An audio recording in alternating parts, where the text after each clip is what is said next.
Hi, my name's Samira, and I'm going to talk about judgment because we often hear from spiritual leaders and other people, don't judge. Jesus is obviously the classic who said, those who have never sinned, then, throw the first stone, and no one could because we've all done stuff. And that kind of makes sense. Like, okay, I'm not going to judge you because, I might have done something similar or in a similar vein last week or last month or last year or if you want to go there in spiritual philosophy, last lifetime or another lifetime, you know, and it's your part of your journey, your learning to be going through that. It might be that I am a passionate vegan who, hates bullfighting, for example, but 3 lifetimes ago I was bullfighting and that was part of my family values and what felt right to me, and I was being the strong man that, you know, felt that this was something that entertained people and I was doing something good in life. So it's, yeah, that's why kind of base level people say don't judge anyone. But it's really hard not to judge anyone, isn't it? And it's really, really hard in this world when you've got like leaders making really terrible decisions that are causing suffering to millions, when you have CEOs who are creating child slaves, where you have people who are creating prostitutes from children or selling off child brides or creating genital mutilation. I mean, how can you not judge that? How can you not judge the people who poison our water systems with fracking? How can you not judge all the people who are destroying the lungs of the planet with deforestation? How can you not judge these people? They need to be judged. They need to be held to account for their, decisions that they are making, to take responsibility for their decisions. You can see I get a bit passionate about this. So I've had to kind of bring together this real passion about people being held to account and this spiritual philosophy about not judging, which I feel to be true. And when I've seen how these things come together, I've had to deepen my understanding and compassion of how these people have become who they are. So take, for example, a spiritual leader. I was going to say spiritual leader. Take, for example, a political leader. In this country, most of them have come from the British educational system. The British educational private school system is all about winning. It's about, success, getting one over. It's hyper competitive. Those that do the best are the ones that are respected.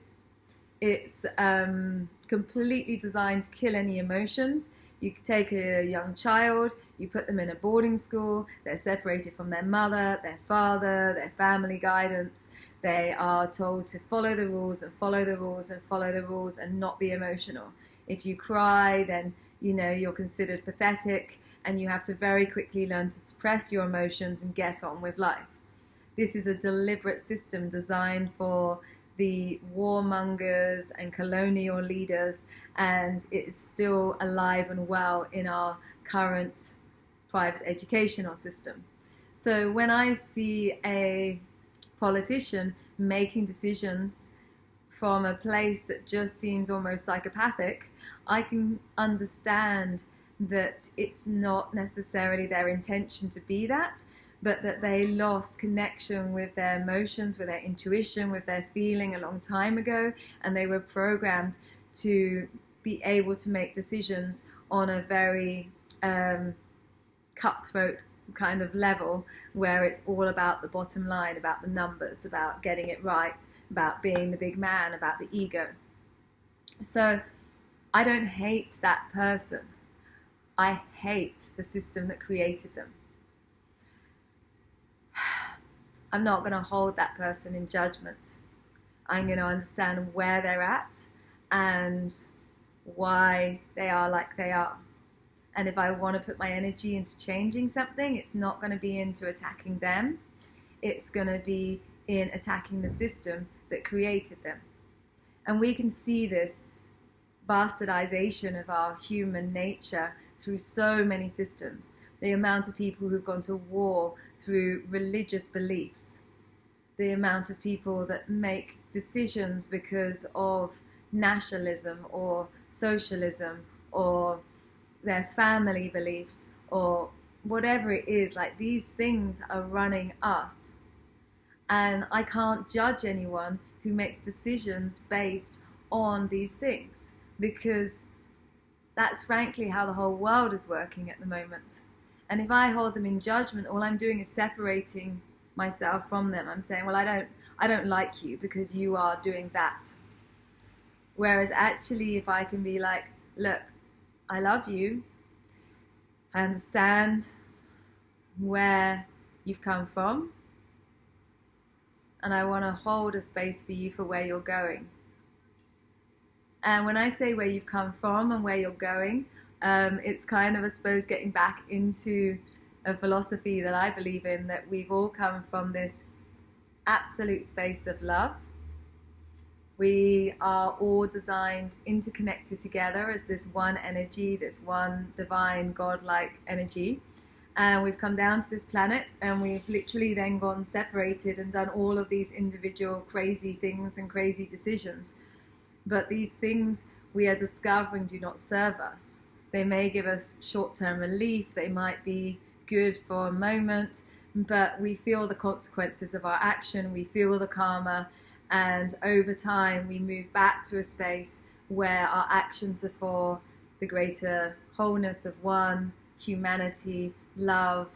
We come back to this sort of mastery stage of our evolution, and that might take hundreds of lifetimes. So you're going to have people that are going to be on, here's the start point, here's the end point, love, back to love. Here's all of these timelines, all of these lives that are going all the way along. And it might be that someone's down at this kind of level of the journey of the, of the marathon, and they're, 90% of the time not being loving. They're, they've lost themselves, they've lost their humanity, they've lost their connection to the soul. They're making decisions from their ego, from their arrogance, from their belief systems, from their training. They're, a little bit of a puppet of what life has made them. And then you've got someone that's further up here, and they've looked at themselves, and they've had that support, and they've had the loving family, and they've had the care and the nurture and the time to discover who they are, and they can feel their nature, and they've had fun and nourishment and good food and good health. And for that person in that position who's able to express their love, 60%, 80%, 90% of the time, to be in judgment of this person, it's idiotic. It's really idiotic. I mean, it can only be that you go, okay, I get where that person's at, and I'm just going to carry on loving them to help bring them to here. Because if you at this place are turning around and going, well, I hate that person, and they're feeling that pushing away, that rejection, they're going to stay in that place a lot longer. So we need to be giving them that love to be able to bring them forward, whilst also seeing the reality of what is, judging and hating the systems. Now, I'm just going to finish by saying, as much as judging people is not going to help your evolution or their evolution, reading people, understanding where they're at, is really going to help. So we are given thousands, millions even, of bits of information every time we meet someone. How they walk, how they dress, how they talk, all of these things. And all of that stuff allows you to deepen your perspective on humanity, allows you to become wiser and to make choices that support the direction you want to be going in. So, for example, if a dodgy geezer who looks a bit drunk, turns up in a car and says, "Want a lift, babe?" And your instincts are going like, "Oh my God, no, it doesn't feel safe to get in the car." Don't then go, "Well, I don't judge people," and get in. That would be ridiculous, okay? It is not a judgment to read that that person is not safe to be with, that they are going through their abuse, that they are likely to express abuse to you, that they may drive off the road. That's not judging them. That's reading the situation and saying, okay, I choose not to put myself into that danger. So I'm going to just very quickly clarify what judging is again to me. You know, judging is where you look down on someone, where you go, oh, I don't like what they're doing, or look at the skirt on them, or whatever's going on. It's like that insidious, nasty energy, that kind of, you know, reason to hate them, reason to dislike them. That's what I would call judging.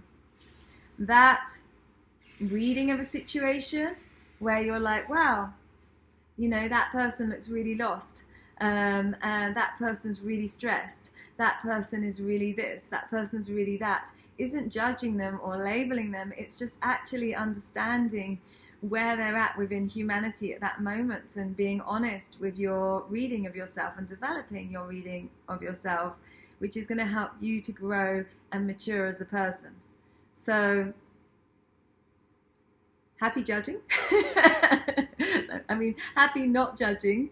Let's break down these systems that are causing these bastardization of our humanity, and let's support everyone in their evolution, and let's be honest with our deepening of understanding of where everyone's at. So much love.